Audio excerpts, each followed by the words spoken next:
எல்லாம் இயற்கை சக்தியான பராசக்தியுடைய பாதங்களுக்கு உடுப்பிடி பகுதியிலே குலதெய்வமாக, இஷ்ட தெய்வமாக, காதல் தெய்வமாக வீட்டிலிருந்து அருளாட்சி செய்து கொண்டிருக்கின்ற பத்திரகாளிகளாய சமய சந்திரசேகர் வீரபத்திரமானுடைய திருவடி கடற்கரை மனமொழி மிகையாக வழங்கிக் கொண்டு இந்த ஆலயத்தினுடைய பிரதம குருக்கடையாளர்களே மற்றும் மந்திர சிவாச்சாரியார்களே, ஆலயத்தினுடைய தர்மகர்த்தா சபையினரே, எம்பெருமானுடைய குருவடி வருட 4ஆம் திருவிழா உற்சவத்தை நடாத்தி கொண்டிருக்கின்ற உபயகாரர்களே, எம்பெருமானுடைய சன்னிதானத்திலே கூடியிருக்கின்ற பெரியோர்களே, தாய்மார்களே, ஆண்டோர்களே, சான்றோர்களே, அடியனுடைய பணிகளான வணக்கத்தினை தெரிவித்துக் கொள்கிறோம். சமயமும் சைவ வாழ்வியல் நடைமுறை சார்ந்த விடயங்களே, எங்களுடைய சைவ சமயமானது சொல்லுகின்ற ஆகமம் சார்ந்த விடயங்கள், புராணங்கள் சார்ந்த விடயங்களே, சைவ வாழ்வியல் சார்ந்த நடைமுறைகள் எப்படி இணைந்து இருக்கிறது, அந்த வாழ்வியல் நடைமுறைகளை நாங்கள் கடைபிடித்து வாழ்வியலே ஒழுக வேண்டிய விடயங்களை நாங்கள் இந்த சன்னிதானத்திலே சிந்தித்துக் கொண்டிருக்கிறோம். ஏற்றைய தினம் பெருமானுடைய சன்னிதானத்தில் இந்த பஞ்சபுராணம் ஓதுகிற பஞ்சபுராணத்தினுடைய சிறப்புகள் சார்ந்து இந்த திருமுறைகளை நாங்கள் வாழ்வியலை எப்படி ஊதி வழிபாடு செய்ய வேண்டும் என்பன போன்ற விடயங்களை நேற்றைய தினம் சிந்திக்கிறோம்.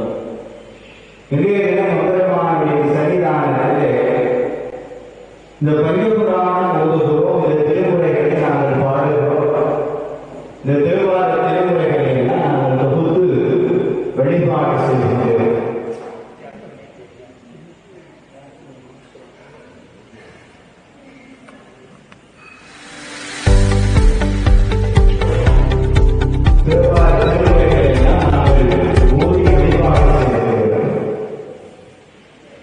இந்த திருமுறைகளை செய்த வாழ்க்கையிலே நாங்கள் சமயபுரங்கள் என்று சொல்லப்படுகிற 4 போய் வழிபாடு செய்திருக்கிறோம்.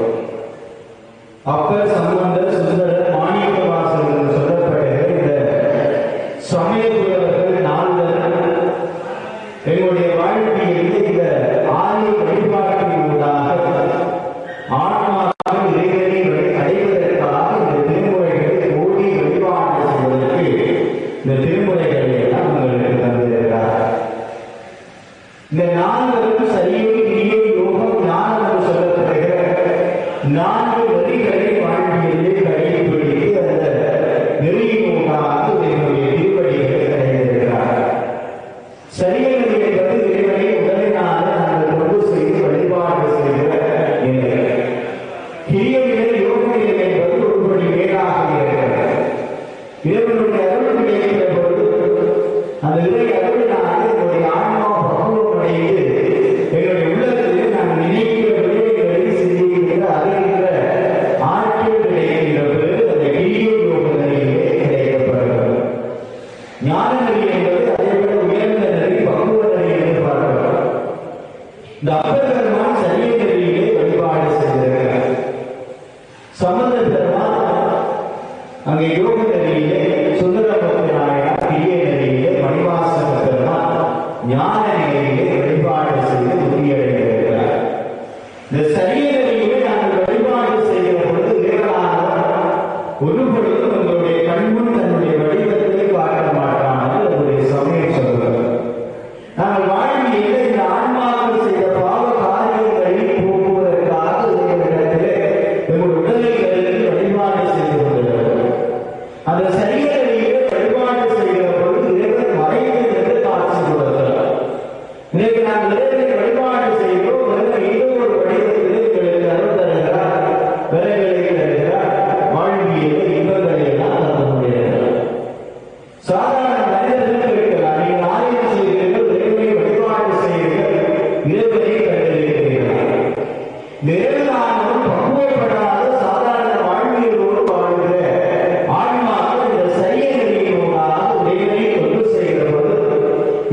நம்பியாண்டார் நம்பி என்று சொல்லப்படுகின்ற சமய பெரியாரை என்னுடைய வாழ்வியல் போட்டி வழிபாடு செய்கிறார்.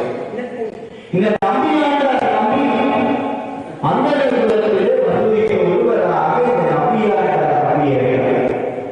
அவருடைய தந்தையார் விநாயகர் பெருமானுக்கு பூசை செய்கிற அந்த பரம்பரையில் வந்தவர் அந்த நம்பியாண்டார்.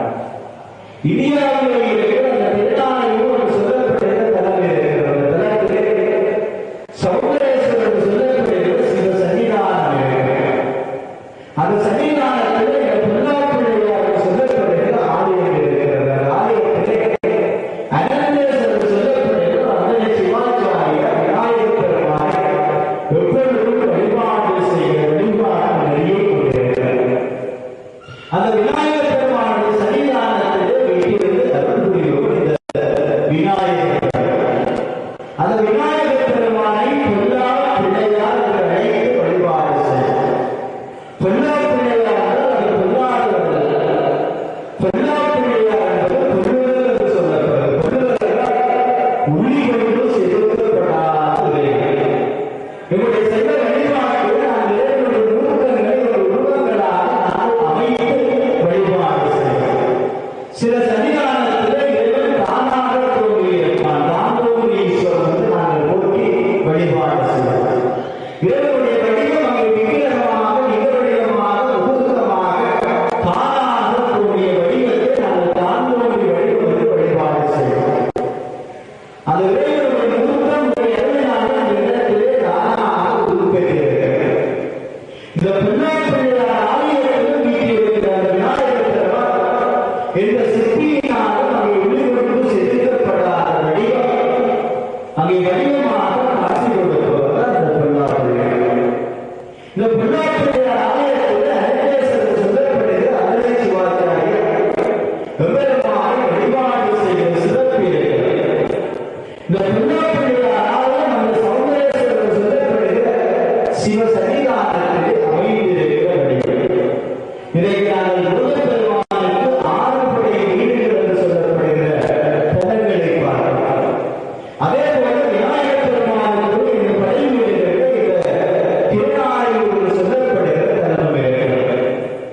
இந்த தலத்திலே அனந்தேஸ்வரருடைய மகனாக இந்த நம்பியாண்டார் நம்பி என்று சொல்லப்படுகிற இந்த நம்பியவர்கள் பிறக்கிறார். நம்முடைய வாழ்வியலே இந்த சிறுவர்கள் எல்லாம் சிறு குழந்தைகள் எல்லாம் இந்த வாழ்வியலே பெற்றோர்கள் வெளிப்படுத்துவதற்காக செய்ய வாழ்வியலோடு வாழ்கிற பொழுது அந்த குழந்தை வளர்கிற பொழுது இறை சிந்தனையோடு இறை இணைப்பாக இறை செயற்பாடுகளை செய்கிறார். இன்றைக்கு நம்முடைய சமுதாயம் சமூகம் கடமாறுகிறது என்று சொல்கிறார். உண்மையிலே ஏன் கடமாறுகிறார்கள் என்றால் அவர்கள் சிறுவயதிலிருந்து சைவ வாழ்வியலோடு சைவ சிந்தனையோடு வளர்க்கப்படுவார்களாக இருந்தால் சைவ சிந்தனைகள் பொருளிக்கப்படுவாக இருந்தால் அவருடைய வாழ்க்கை ஏறியதாக இருக்கிறது. இறை சிந்தனையோடு நல்ல காரியங்களை செய்பவர்களாக வளர்ப்படுத்துவார்கள், வெளிப்படுத்துவர்களாக அவர் உருவாக்கப்படுகிறார்கள். ஆலயங்களானது ஒரு சமூகத்தை இணைக்கிற மையங்களாக ஒரு தனிமனிதனை வெளிப்படுத்துகிற இடமாக இருக்கிறது. இந்த அனந்தேஸ்வரருடைய புத்திரனாகிய நம்பி தந்தையினுடைய கட்டளைப்படி தந்தையினுடைய சொல்படி சிறு வயதிலே இருந்து சைவாக நூல்களை கற்றுத்தருகிறார். ஔவையார் சொல்கிறார், இளமையில் கல்வி சிறையில் இருக்கு என்று சொல்லுவார். நாம் இளங்களாக இருக்கிற ஒரு விடயத்தை நடனம் செய்து கற்போம் என்றால் அது நாங்கள் எத்தனை வயது சென்றாலும் நம்மளால் அழிக்க முடியாது. நாங்கள் கற்கிற கல்வியானது அடிப்படையில் போகாது. நாங்கள் வீட்டில் செல்வ வளம் செல்வங்களை அழைத்து விடலாம். அந்த நிகழ்ச்சிக்கு செல்வம் பயிரப்படலாம். நாங்கள் ஏழைகளாகப்படலாம். ஆனால் இந்த கல்வி நிலையங்கள் நாங்கள் கற்கிற கல்வி ஒருபொழுதும் அடிப்படையாக சொல்கிறார். நாங்கள் பிறக்கின்ற பிறவிகளோடு இந்த கல்வியானது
இதை நூல்களை எல்லாம் கட்டி தெளிகிறார். அங்கே 50 பேர் கட்டி அறிவோடு இருக்கிறார்.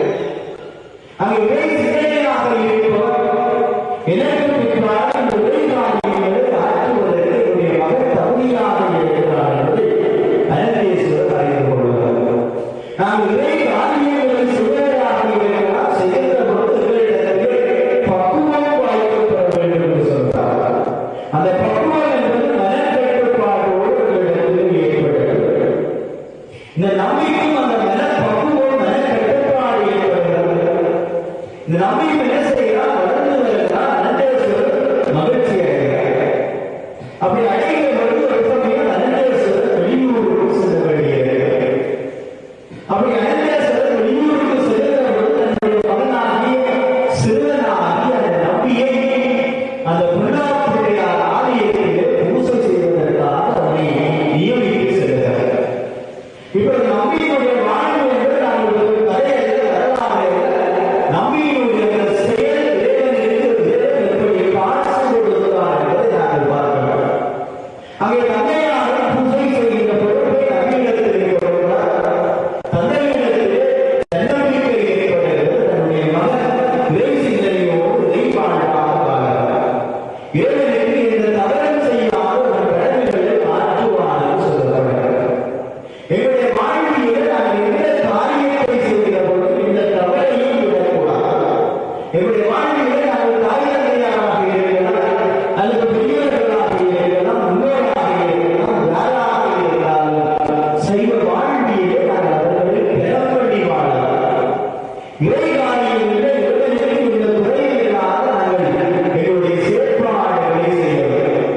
இந்த நாயன்மார்கள் எல்லாம் நாங்கள் வாழ்வியலை கட்டுவோம். அவர்களுக்கு உங்களுக்கு உணவு இல்லாத பொழுது அங்கே இறைவனுக்கு கொடுக்கிறார். சிவன் அடியாருக்கு கொடுத்து வழிபாடு செய்கிறார். அதனால் இறைவன் கொண்ட அந்த இறை பக்குவமான வாழ்வியை சொல்லப்படுகிறது. இந்த நம்பிக்கை தந்தையுடைய கட்டளைப்படி ஆலயத்திலே பூசை இருக்கிறார், பொறுப்பு இருக்கிறார். அப்படி ஏற்ற நம்பியார் அங்கே தாயார் விநாயகர் பெருமானுக்கு அதை படைப்பதற்காக விநாயகர் பெருமானுடைய பிரசாதத்தை நான் செய்து அந்த மகளிடத்திலே கொடுத்துவிடுகிறார். அங்கே கொடுத்து விடுகிறார். நம்பியாண்டார் அந்த பொருளாதார சொல்லப்படுகிற இறைவனுடைய சன்னிதானத்திற்குள்ளே செல்கிறார். சில நம்பியார் நம்பியிடத்திலே அவருடைய மனப்பக்குவம் இருக்கிறது, அறிவுடன் அடக்கம் இருக்கிறது, அறிவு இருக்கிறது. இதை பயன்படுத்திக் கொண்டு நம்பியாண்டார் விநாயகர் பெருமானுக்கு தன்னுடைய பூசணைகளை எல்லாம் செய்கிறார். அந்த பூசணைகளை நம்பியாண்டார் நம்பி விநாயகர் பெருமான் எப்படி அவர்களுக்கு காட்சி கொடுக்கிறார்கள்? நம்பிக்கையிடத்திலே இருந்து அந்த அசையாத நம்பிக்கை என்று சொல்லப்படுகிறது. எங்களுடைய வாழ்விலே நாங்கள் பக்தியை எதிர்பார்க்கிறோம். இறைவனிடத்திலே நாங்கள் வைத்து அந்த பெற்றுத்தான் பக்தி என்று சொல்லப்படுகிறது. அந்த இறைவனிடத்திலே நாங்கள் பெற்கிற பற்றி இறைவனை நாங்கள் பூரணமாக நம்புவோம். இன்றைக்கு சன்னிதானத்திலே வழிபாடு செய்கிறோம். வழிபாடு செய்கிற பொழுது நாங்கள் பெருமானிடத்திலே வேண்டுதல் எடுக்கிறோம். அந்த வேண்டுதல்களை முன்வைக்கிற பொழுது ஒரு அசையாத நம்பிக்கை ஏற்படுகிறது. பெருமான் நாங்கள் வேண்டுகிற கருத்தை எங்களுக்கு தருகிறார் என்று சொல்லப்படுகிற அந்த அசையாத நம்பிக்கை தான் பக்தி என்று சொல்லப்படுகிறது. நாங்கள் வழிபாடாக இருக்கலாம், எந்த காரியமாக இருக்கலாம், அங்கே பூரண மன உறுதியோடு பக்தியோடு வழிபாடு செய்யப்படும். மகிழாய்ப்பட்டு சொல்கிறார். தனந்தர் கல்வியர் ஒரு நாளும் தளர்வதியாக வளர்ந்தது என்று சொல்கிறார். எங்களுடைய வாழ்வியல் கல்வி செல்வ வீரம் சொல்லப்படுகிற மூன்றும் அவசியமாக இருக்கிறது. நாங்கள் கல்வியை கற்றுக் கொள்வோம். கல்வி என்பது ஒருவரே பட்டமோ பதவிக்குரியது கல்வியை. வாழ்வியலை எப்படி நல்ல முறை வாழ வேண்டும் என்று கற்றுக்கொள்வதுதான் கல்வி. எங்களுடைய சமய நடைமுறைகளை நாங்கள் எப்படி கடைபிடிக்க வேண்டும், எங்களுடைய வாழ்வியலை எப்படி நேரிய வழியிலே வாழ வேண்டும் என்று கற்றுக்கொள்வதுதான் கல்வி என்று சொல்லப்படுகிறது. அந்த கல்வி வாழ்வியலுக்கான கல்வியாக இருக்கிறது. அதே போல நாங்கள் செல்வத்தை விட்டு வீட்டுக்கு செல்வது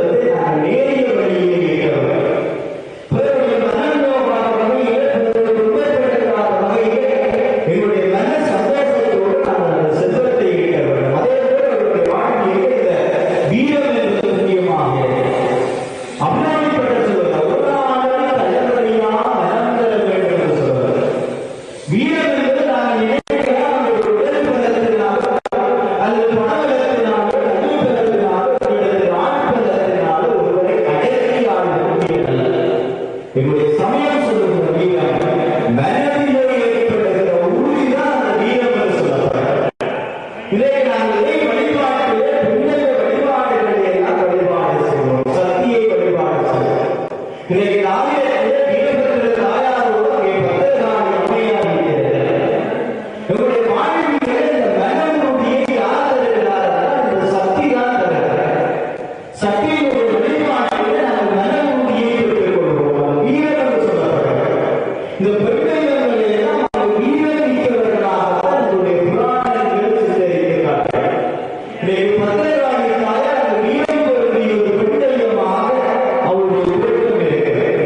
அதே போல புத்தியாக இருக்கிறார். இந்த பெண்தெய்வம் சக்திக்குரியவர் வீரம் பொருந்தியவராக பார்க்கப்படுகிறார்.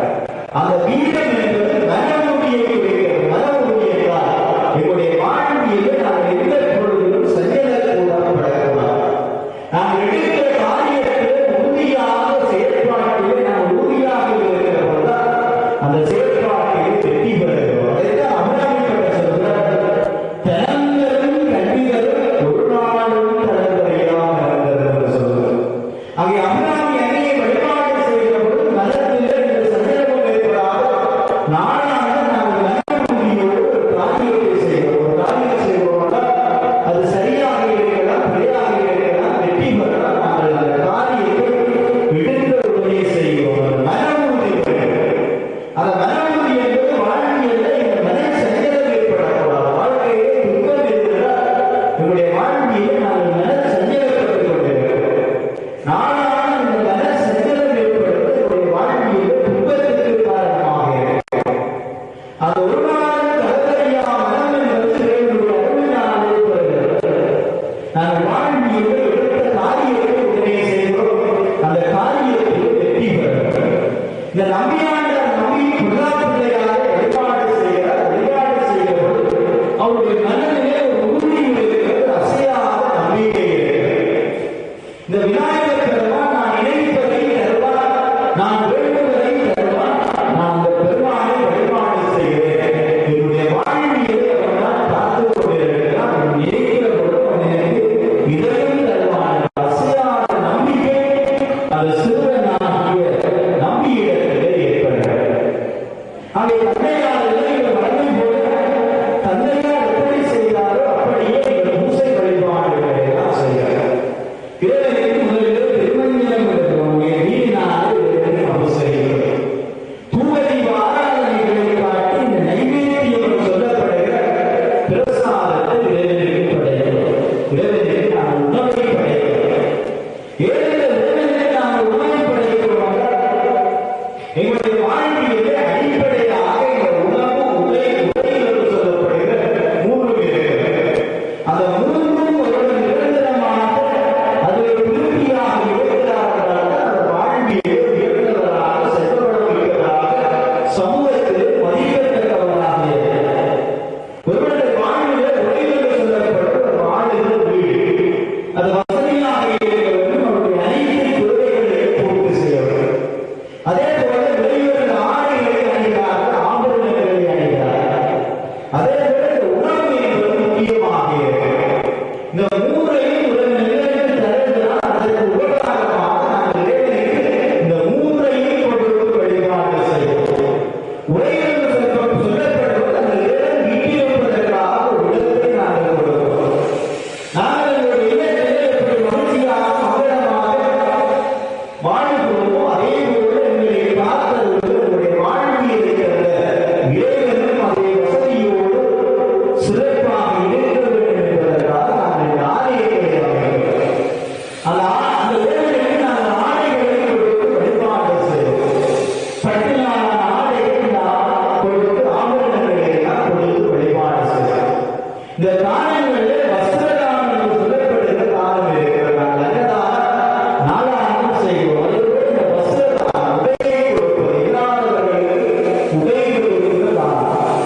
நாங்கள் இறைவனுக்கு இந்த வஸ்திரத்தை தானமாக கொடுத்து வழிபாடு செய்வோம்.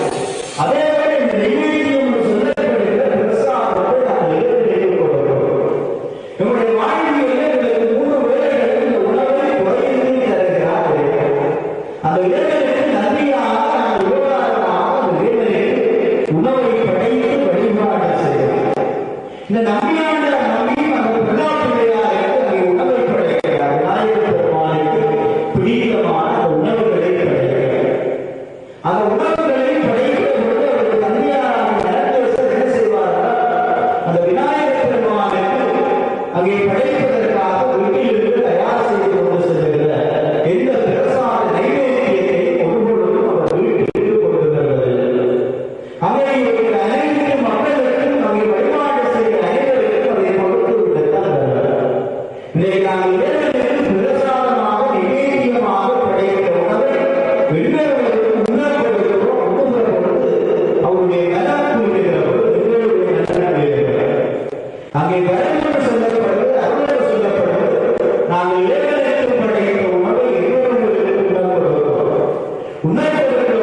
இந்த உயிரினங்களாக வாழ்ந்து கொண்டிருக்கிற உயிரினங்கள் அந்த உணவை விட்டு மகிழ்ச்சியாக வாழ்கிறார்.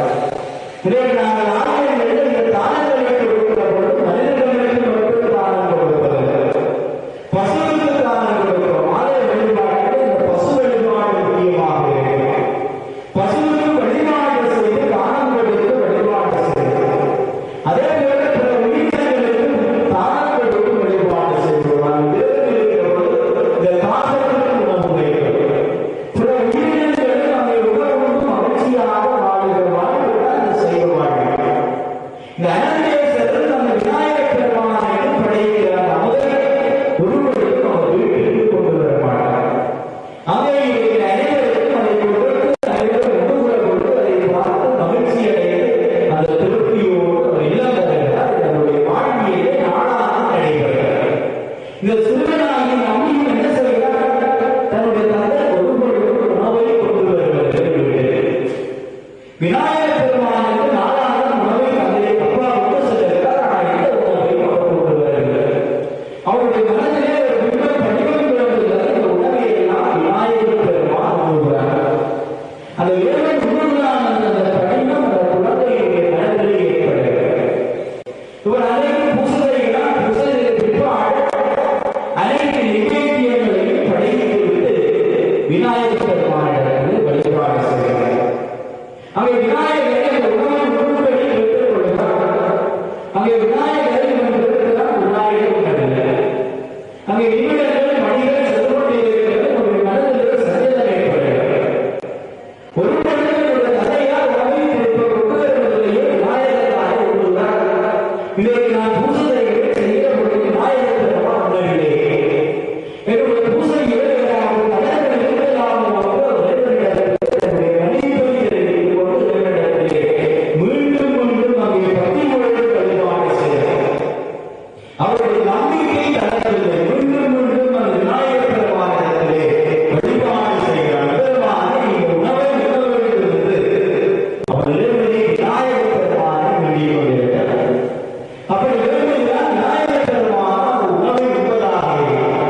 அந்த திருப்பாற்கடலை கடைகிற பொழுது அங்கே மன்னார் மலையை நப்பாக வாசி என்று சொல்லப்படுகிற பாம்பை நானாக கொண்டு அங்கே தேவர்களும் அசுரர்களும் அந்த திருப்பாற்கடலை கடைகிறார்கள். கடைகிற பொழுது அந்த திருப்பாற்கடலிலிருந்து அங்கே நன்றி வெளிப்படுகிறது. வாசுகி பாம்பு அந்த வேதனை தாங்காக நன்றி வெளிப்படுகிறது. அப்படி அந்த தேவர்களும் அசுரர்களும் அங்கே நன்றி அமிர்தம் கடைகிற பொழுது அங்கே கடைந்த மற்றொரு வெளிப்பட்ட அந்த அமிர்தம் பூரகத்திலே இந்த அருளின் மீது விழுந்ததாக சொல்லுவார். அந்த தேவர்களும் அசுரர்களும் அந்த திருப்பாற்கடலில் கடைகிற பொழுது அங்கே வெளிப்பட்ட அமிர்தம் இந்த பூரகத்திலே இருக்கிற அந்த அருகம்புல் மீது விழுந்ததாக நம்முடைய புராணங்கள் சொல்லுகிறது. அந்த அருகிலே அந்த அமிர்தம் விழுந்ததன் காரணமாக அந்த அருளுக்கு இன்னுமே மரணமற்ற வாழ்க்கை இருக்கிறது. தண்ணீர் வருகிற பொழுது தடைத்து இருக்கிறது, தண்ணீர் போடுவது வாழ்கிறது. அந்த அருகினுடைய வேர் அடிபடுகிறது. அந்த வேர் நீண்ட காலம் நம்முடைய வேரோடி வளர்ந்து கொண்டு செல்கிறது. நாம் வாழ்கிற பொழுது அங்கே அருள் கூட வேரோடி என்று பார்க்கிறார். இந்த அருள் அடிப்படையில் போகக்கூடியது. அந்த அமிர்தம் இந்த அருகின் மீது பட்டதனால் இந்த அருளுக்கு அத்தனை சிறப்பு இருக்கிறது. அந்த அருளை கொண்டு நாம் விநாயகர் பெருமானுக்கு சாத்தி வழிபாடு செய்கிற பொழுது விநாயகர் பெருமானுடைய அருளை பெறுகிறோம். விநாயகர் பெருமானுக்கு வழிபாட்டுக்குரிய பத்திரங்களுக்கு சிறப்புக்குரிய இந்த அருகம்புல் என்று சொல்லுவோம். அதே போல சிவபெருமானுக்கு நாங்கள் வில்வத்தினாலே அர்ச்சித்து வழிபாடு செய்கிறோம். ஒரு ஆலயத்தில் வில்வமரம் கட்டாயம் நிற்க வேண்டும் என்று சொல்வது வில்வமரத்தில் சிறப்பு இருக்கிறது. ஏழு மரங்களில் அல்லது பத்திரங்களில் நாங்கள் வில்வமரத்தில் இருந்ததற்கு பயன்படுத்தினால் பூக்களோ பத்திரங்களோ கிடைக்காத இடத்தில் அந்த பூவையோ நாங்கள் திரும்ப பயன்படுத்த முடியாது. ஆனால் இந்த வில்வமரத்திற்கு சிறப்பு இருக்கிறது. அந்த வில்வமிலை மீண்டும் ஒரு தடவை அந்த நீரிலே சுத்தி செய்துவிட்டு மீண்டும் நாங்கள் வேதனையை சாப்பிடலாம். இந்த வில்வம் வெளியே சொல்லுகிறார், ஏழுகின்ற சமர்ப்பணம் பிரிகின்ற பாவ சங்காரம் அங்கே ஆத்மத்தில் சொல்லப்படுகிறது. ஒரு வில்வநிலையினால் நாங்கள் ஏழுகின்ற சமர்ப்பணம் செய்து அர்ச்சித்து வழிபாடு செய்வோமாக என்றால் எங்களுடைய 3 பிறப்புகளில் நாங்கள் செய்த பாவங்கள் நீங்கும் என்று சொல்லப்படுகிறது. இன்றைக்கு நான் இந்த சிவராத்திரி காலத்திலே அருகின்ற வில்வநிலையினாலே சிவபெருமானுக்கு அர்ச்சித்து வழிபாடு செய்வோம். நடைபெற்று அந்த வில்வத்தொடர்பாளர்கள் அந்த வில்வமரம் சிறப்புக்குரியதாக இருக்கிறது. வில்வநிலையை முக்கியமாக இருக்கிறது. அந்த வில்வமரத்திற்கு சமனான சக்தி விநாயகர் பெருமானுக்கு நாங்கள் அருகினாலே சாத்தி வழிபாடு செய்கிறோம். நாங்கள் ஆலயம் வருகிற பொழுது விநாயகர் பெருமானுக்கு நாங்கள் சன்னிதானத்தில் அந்த அருள்புரிந்து அர்ச்சனை செய்து வழிபாடு செய்கிறோம்.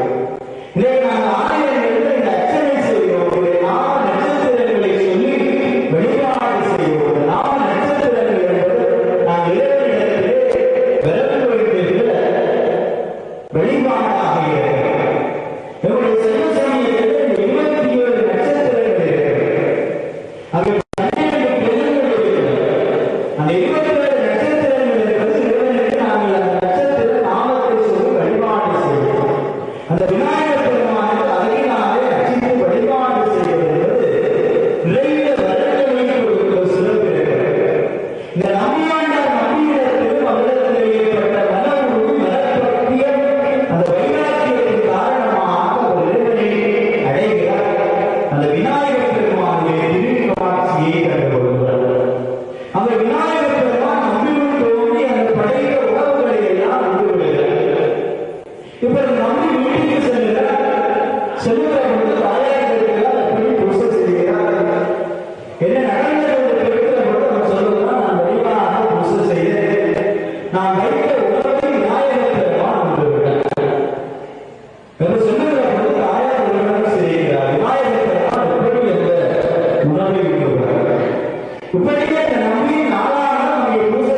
அங்கே பூசை நடைபெறுகிறது. வழமை போல பூசை செய்கிறார், படைகளை படைக்கிறார். விநாயகர் பெருமான் அதை உணர்கிறார்.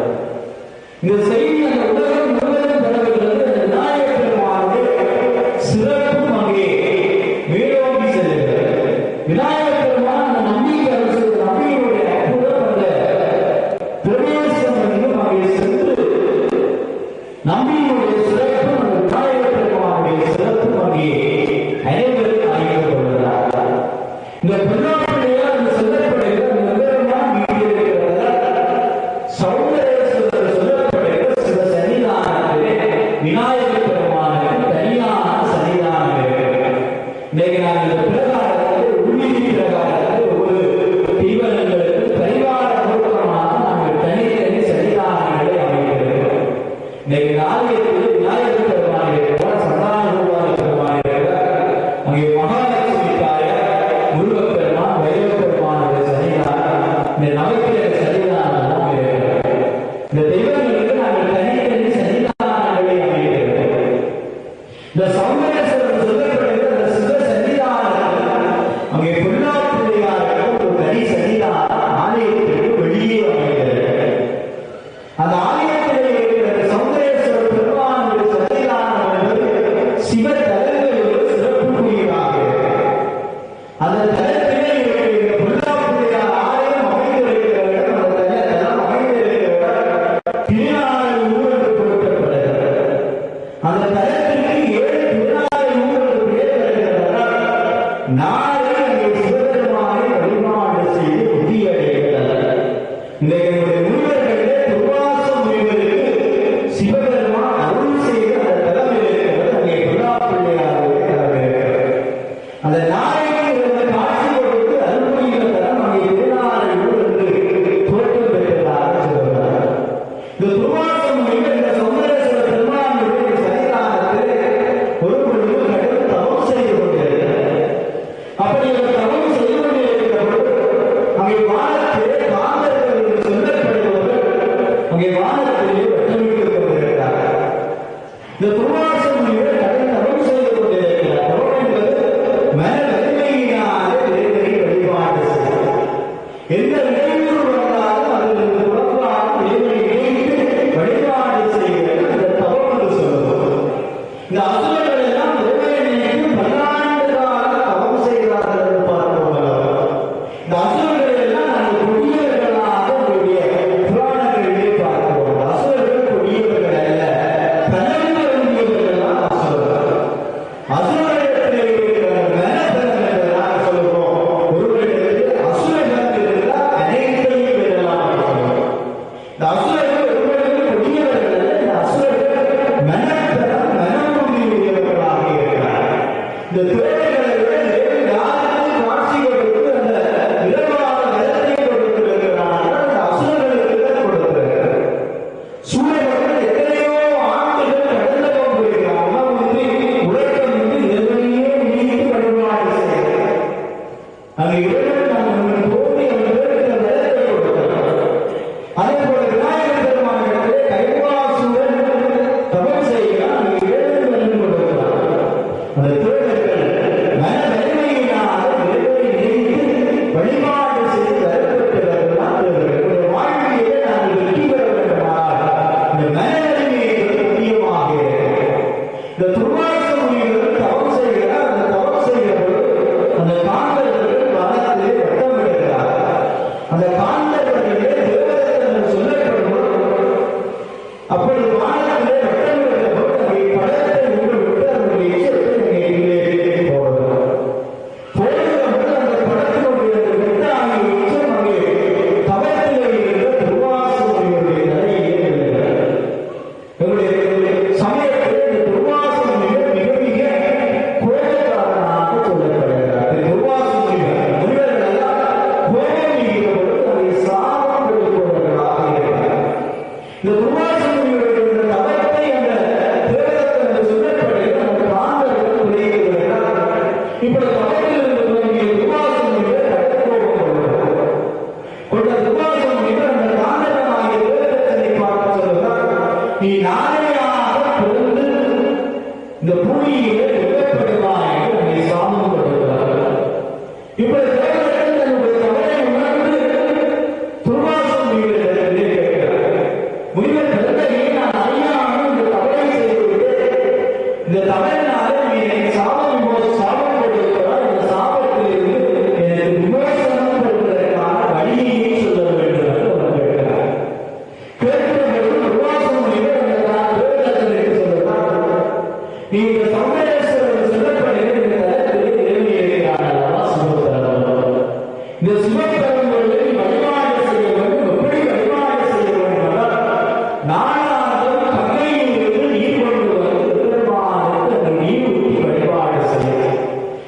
நாங்கள் புண்ணிய நதிகள் என்று சொல்லுவோம். நதிகளில் நீராடி வழிபாடு செய்வது என்பது என்னுடைய பாவத்தை போக்குகிற சிறப்பு இருக்கிறது. ஒரு ஆலயம் எப்படி சிறப்பு பெறுகிறது? அந்த ஆலயத்திலே மூர்த்தி தலம் தீர்த்தம் என்று சொல்லப்படுகிறது. மூன்றும் அமைந்திருக்கிற போதுதான் அந்த ஆலயம் சிறப்பு பெறுகிறது. மூர்த்தி என்றால் அங்கே மூலஸ்தான மூர்த்தத்திலே வீட்டிருக்கிறது. அந்த மூர்த்தி என்று பார்க்கிறோம். அங்கே அது தலம் என்று சொல்லப்பட்ட தலத்திலே வீட்டிருக்கிறது. அங்கே தீர்த்தம் என்பது அந்த ஆலயத்திலே இருக்கிற தீர்த்தத்தை சொல்லுவோம். இயற்கையாக இருக்கலாம், நம்ம செயற்கையாக அமைக்கலாம் தீர்த்தம். அதே போல விருட்சம் என்று சொல்லப்பட்ட தலவிருட்சம் என்று பார்க்கிறோம். ஆலயத்திலே இறைவனுடைய தோற்றம் என்பது அந்த தலவிருட்சத்திலே தோற்றம் பெறுகிறது. ஆலயத்திலே பெரும்பாலான ஆலயங்களுடைய தோற்றத்தை பார்த்து அந்த ஆலயத்திற்கு ஒரு தலவிருட்சம் இருக்கிறது. இன்றைக்கு திருச்செந்தூர் முருகன் சன்னிதானத்திலே அந்த மாமரம் காட்சி கொடுத்துக் கொண்டிருக்கிறது தலவிருட்சமாக. ஒவ்வொரு ஆலயங்களில் ஒரு மரம் தலவிருட்சமாக இருக்கிறது. வேப்ப மரமாக இருக்கலாம், வில்வ மரமாக இருக்கலாம், அரச மரமாக இருக்கிறது, ஆலமரமாக இருக்கலாம். அந்த தலவிருட்சம் என்பது முக்கியமாக இருக்கிறது. தலவிருட்சத்தை நாங்கள் வழிபாடு செய்வோம். இன்றைக்கு சன்னிதானத்திலே ஆலயத்திலே முருகேஸ்வரர் தலவிருட்சமாக இருக்கிறது. அந்த ஆலயத்திலே இருக்கிற விருட்சம் இருக்கிற மூர்த்தி தலம் தீர்த்தம் என்று சொல்லப்படுகிற மூன்றும் சிறப்பாக இருக்கிறது. அந்த தீர்த்தத்திலே நாங்கள் நீராடி வழிபாடு செய்கிறவர்கள் என்னுடைய வினைகள் எல்லாம் நீங்குகிறது சொல்லப்படுகிறது. இந்த புண்ணிய நதிகள் என்று சொல்லப்படுகிற இந்த நதிகளிலே என்னுடைய வாழ்வியலை நாங்கள் ஒருவரையாக நீராடுகிறவர்கள் என்னுடைய வினைகள் எல்லாம் களைகிறது என்று சொல்லப்படுகிறது. இன்றைக்கு காசியிலே நாங்கள் நீராடுகிறவர்கள் என்னுடைய பாவங்கள் போகிறது.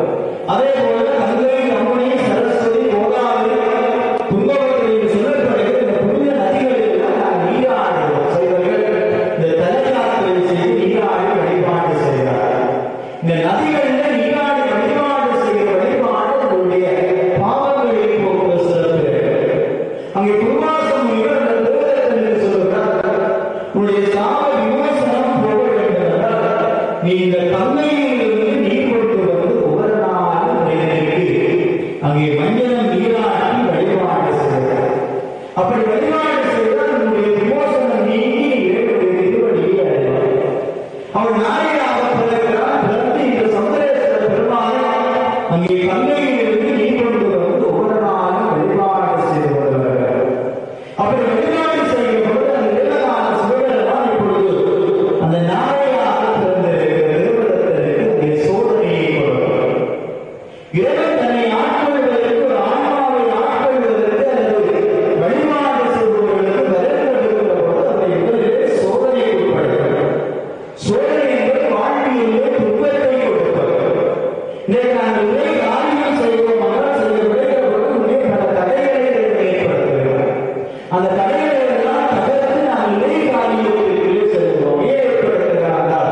இத்தனை தடைகள் இருக்கிற பொழுது நம்முடைய மனம் உறுதியாக இருக்கிறார். மனம் தளர்வடைந்து போய் அந்த காரியத்தை செய்யாமல் விடுகிறார் என்பது என்னுடைய சோதனையாக இருக்கிறது. அந்த சோதனையினுடைய வெற்றியை தான் நாங்கள் இறைவனை காணுகிறோம். இப்பொழுது அந்த நாயகனை சிவபெருமான் சோதிக்கிறார். வழங்கும் போது இந்த நாய் கங்கையிலிருந்து நீர் எடுத்துக் கொண்டு வருகிறது. வருகிற பொழுது அது இன்னும் வடமேற்கு மாறாக கடுமையாக மழை பொழிந்து கொண்டிருக்கிறது. அதே நாளிலே மழை பெய்வதற்காக எந்த அறிகுறியும் இல்லை. ஆனால் இந்த நாளை அங்கே கங்கையிலிருந்து நீர் எடுத்துக் கொண்டு அந்த சந்திரேஸ்வர பெருமானை வழிபாடு செய்வதற்காக வருகிற பொழுது அங்கே கடுமையாக மழை பெய்கிறது. வெளியிடக்கூடிய கடும் மழை பெய்கிறது. அந்த நாளையும் மழைகளை நினைத்து அங்கே தள்ளாடி சென்று கொண்டிருக்கிறது. மழையும் அதிகரித்துக் கொண்டு செல்கிறது. தன்னுடைய உடலை வெறுப்பி அந்த இறைவனுடைய சன்னிதானம் நோக்கி சென்று கொண்டிருக்கிறது. அதனுடைய உடலிலே இருக்கிற ஒரு வேலைகள் நம்மை கலந்து கொண்டிருக்கிறது. துன்பப்பட்டு வேதனைப்பட்டு தன்னுடைய உடலை வெறுப்பி அந்த இறைவனுடைய சன்னிதானம் நோக்கி அங்கே சென்று கொண்டிருக்கிறது. அங்கே இறைவன் அந்த நாயகனான சன்னிதானம் வருவதற்கு முன்பாக பல தடைகளை ஏற்படுத்துகிறான், சோதனைகளை ஏற்படுத்துகிறான். அனைத்தையும் வந்து அந்த நாயகன் பெருமானுடைய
அவனுடைய மகனை எதனால் வழிபாடு செய்கிற பொழுது இந்த திருமுறைகளை எப்படியாவது கண்டுபிடிக்க வேண்டும், அதை மக்களிடத்தில் எடுத்துக் கொடுக்க வேண்டும் என்று இந்த ராயராய சோழன் முடிவு செய்கிறார்.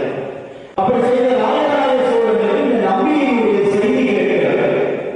நம்பியினுடைய அந்த அற்புத செயல் அங்கே அவருடைய செய்திகளிலே விடுகிறது. இந்த ராயராய சோழன் என்ன செய்கிறார்? நேரடியாக நம்பியாண்டாருடைய அந்த திருநாரையூருக்கு செல்கிறார். சென்று அங்கே நம்பியிடத்தில் ராயராய சோழன் அங்கே மன்றாட்டமாக கேட்கிறார். இந்த திரைவாத திருவேடுகள் 2 பேர் மறைந்து வருகிறது. அந்த திரைவாத திருவேடுகளுக்கு இடத்தை நான் முதலில் முயற்சி செய்திருக்கிறேன். நான் கண்டுபிடிக்க முடியவில்லை. என்னுடைய படைகள், என்னுடைய ஆட்கள் அனைத்தையும் மொழிசக்தி அனைத்தையும் நான் பயன்படுத்தி இருக்கிறேன். இதனால் நான் கண்டுபிடிக்கவில்லை. நீ விநாயகர் பெருமானுடைய அருள் பெற்றவர் அல்லவா? உன்னுடைய விநாயகருடைய அருளினால, விநாயகருடைய ஞானத்தினால் நீ அந்த இடத்தை கண்டேன் சொல்ல வேண்டும் என்று இப்பொழுது ராயராய சோழன் பெருமகன் அங்கே நம்பியினுடைய திருப்பாதங்களை பணிந்திருக்கிறார். என்னுடைய வழிபாட்டில் நாங்கள் அடியவர்களை பணிந்து வழிபாடு செய்த வழிபாடு இருக்கிறார். நாங்கள் சிவனடியார்களை பணிந்து வழிபாடு செய்கிறோம். அங்கே குருலிங்க சகம வழிபாடு என்று சொல்லுவார். சகமம் என்பது சிவனடியார்களை வழிபாடு செய்த வழிபாடு. இன்றைக்கு ஆலயத்தில் நாங்கள் வழிபாடு செய்கிறோம் என்றால் வழிபாடு செய்கிற அனைவரும் இறைவனுடைய அடியவர்கள். இந்த சன்னிதானத்தில் இருக்கிற அனைவரையும் நாங்கள் வணங்கி அவர்களிடத்திலே அன்பாக வேண்டிப்பாக வழிபாடு செய்கிறோம். இந்த சிவனடியார்கள் சிவவேடம் கொண்டு நாங்கள் வாழ்வதற்கு வழிபாடு செய்வர்கள் நாங்கள் வணங்குகிற வழிபாடு நம்முடைய செய்வ வழிபாட்டிலே இருக்கிறது. நாங்கள் கதயாத்திரைகள் எல்லாம் செய்கிறோம். சிவனடியார்களோடு அடியார்களாக நாங்கள் ஏன் செல்வோம் என்றால் இறைவன் அடியாரோடு அடியாராக காட்சி கொடுப்பார் என்பது என்னுடைய சைவ நம்பிக்கையாக இருக்கிறது. அந்த சிவனடியாரை பற்றி வழிபாடு செய்கிற வழிபாடு முக்கியமாக இருக்கிறது. இன்றைக்கு அன்னதானம் என்று சொல்லப்படுகிற மகேஸ்வர பூசை, மாகேஸ்வர பூசை என்று சொல்லப்படுகிற 2 பூசைகளை செய்வது. இந்த மாகேஸ்வர பூசை என்பது சிவனடியார்களுக்கு கொடுக்கப்படுகிற பூசை. அங்கே அவர்கள் சிவனடியார்களை சிவனாக பாவித்து அவர்களுடைய உபசாரங்களை செய்து கொடுக்கிற பூசை தான் அந்த மாகேஸ்வர பூசை. சிவன் அடிவர்களை சிவனாக பாவனை செய்து கொடுக்கிற பூசை.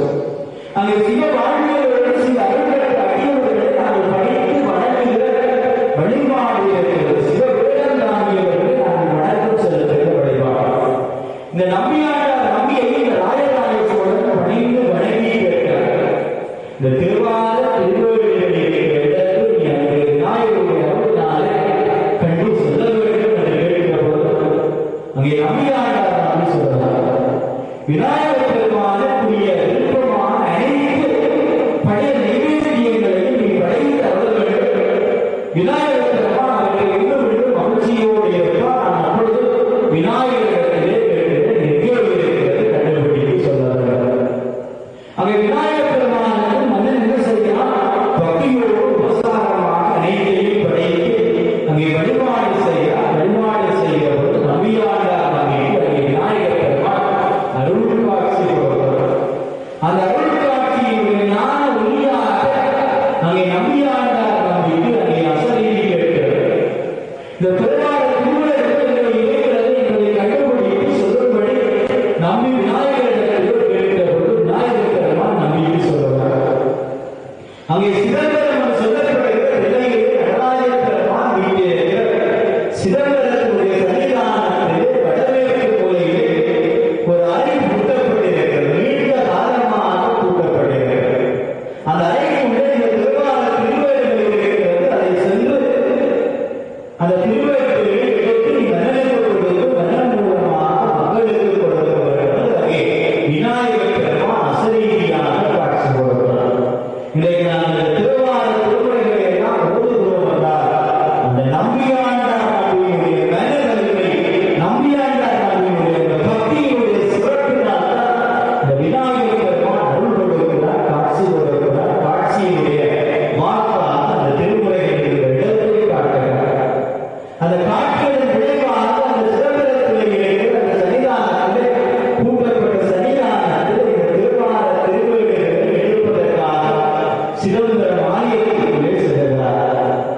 அந்த சிதம்பரம் ஆலயத்தை அங்கே தில்லைவாழ் என்று சொல்லப்படுகிற கீழ்ச்சிதர்கள் அங்கே சிவபெருமான் முறைப்படி பூஜை செய்து வருகிறார். அங்கே அண்ணன் எழுந்தவர்களாக இந்த தில்லைவாழ் அண்ணன்கள் என்று சொல்லப்படுகிற அந்த அண்ணன் பெருமக்கள் அங்கே பூஜை செய்வது அற்புதமான என்னுடைய வாழ்வியை நாங்கள் ஒரு தடவையாவது ரசிக்க வேண்டிய அற்புதம் மிக்க இந்த சிதம்பரத்தில் வாழ்க்கையினுடைய பிறவி பயனை நாங்கள் அனுபவிக்க வேண்டுமா? அந்த சிதம்பரம் நடராஜபெருமானுடைய சன்னிதானத்தில் என்னுடைய திருத்தாள்கள் பட அப்பர் பெருமான் சொல்லுவார், குறித்த புகழ் செவ்வாயின் புகழ் சிரிக்கும் தனித்த சடையின் பகல் போல் மீதியும் பால்கள் ஈட்டனுடைய இருந்த பொற்பாதம் காணப்பெற்றார் மனித பிறவியில் வேண்டுவதை இந்த மாநிலத்தை என்று சொல்கிறார். அந்த நடராஜபெருமான் பகல் போன்ற திருமேனியோடு சுவரியாக இருக்கிற நடராஜபெருமானை புருஷனுக்கு புகழ் கொடுத்த திருமேனியோடு இருக்கிற நடராஜபெருமானுடைய தூக்கிய திருவடிகளை காணுகிற போது இருக்கிறார். நான் மீண்டும் இந்த பூமியிலே மனிதனாக பிறந்தாலும் கவலை என்று சொல்கிறார். அந்த மனித பிறவியை எடுத்த போது அந்த நடராஜபெருமானுடைய காட்சியை காண வேண்டும் என்று சொல்கிறார். அந்த பிள்ளையே இப்பொழுது திருவள்ளுவருடைய இடம் இருக்கிறது. அங்கே தில்லைவாழனுடைய அனுமதியோடு ராயநாதேஸ்வரர் இந்த ஆலயத்திலே பூசை வழிபாடுகளை செய்து அந்த ஏடுகளை எடுப்பதற்காக செல்லுகிறார். செல்லுகிற பொழுது அங்கே தில்லைவாழனுடைய அசரீரி கேட்கிறார். இந்த திருவாரூர் திருமுறைகளில் பாடிய இந்த சமயபுரர்களுடைய உருவத்தை அங்கே விக்கிரமாக சிலையாக வடித்து இந்த சிதம்பரத்திலே நீதிபுரம் கொண்டு வருவதன் ஊடாக அவருடைய அருள் அந்த தேவார உதவியுடைய அருள் பெற்றால் மட்டும்தான் அந்த தலத்தினுடைய கதவு திறக்கப்படும் என்று சொல்லப்படுகிறது.